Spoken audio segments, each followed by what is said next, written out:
দেশের অন্যতম আকর্ষণীয় পর্যটন কেন্দ্র কুয়াকাটায় যাতায়াত আরও সহজ ও দ্রুততর করতে এবার বিমানবন্দর নির্মাণের সম্ভাবনার দ্বার উন্মুক্ত করেছে সরকার। সম্প্রতি জাতীয় সংসদ অধিবেশনে এই অঞ্চলকে ঘিরে আকাশপথের যোগাযোগ ব্যবস্থা স্থাপনের বিষয়ে অত্যন্ত ইতিবাচক আলোচনা হয়েছে। প্রাকৃতিক সৌন্দর্যের লীলাভূমি কুয়াকাটা পর্যটকদের কাছে বরাবরই অত্যন্ত জনপ্রিয় একটি গন্তব্য। শুধু পর্যটনই নয়, বর্তমানে এই অঞ্চলে পায়রা সমুদ্র বন্দর, একটি নৌঘাঁটি এবং ক্যান্টনমেন্ট থাকায় এর কৌশলগত এবং অর্থনৈতিক গুরুত্ব আগের চেয়ে বহুগুণ বৃদ্ধি পেয়েছে। তাই যাতায়াতের সময় বাঁচাতে এবং এই মেগা প্রকল্পগুলোর সুফল দ্রুত পেতে দীর্ঘদিন ধরে কুয়াকাটায় একটি বিমানবন্দর নির্মাণের জোর দাবি জানিয়ে আসছিলেন স্থানীয় জনপ্রতিনিধি ও ব্যবসায়ীরা।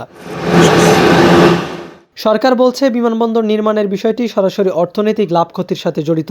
শুধুমাত্র আবেগ বা চাহিদার ভিত্তিতে সরকারি খরচে বিমানবন্দর নির্মাণ করে ফ্লাইট চালু করলে তা যদি পরবর্তীতে লোকসানের মুখে পড়ে, তবে সেই আর্থিক বোঝা শেষ পর্যন্ত সাধারণ জনগণের উপরেই গিয়ে পড়বে। সে কারণে শুধুমাত্র সরকারি উদ্যোগে এখনই সেখানে বিমানবন্দর নির্মাণকে খুব কার্যকর বা লাভজনক মনে করছে না কর্তৃপক্ষ।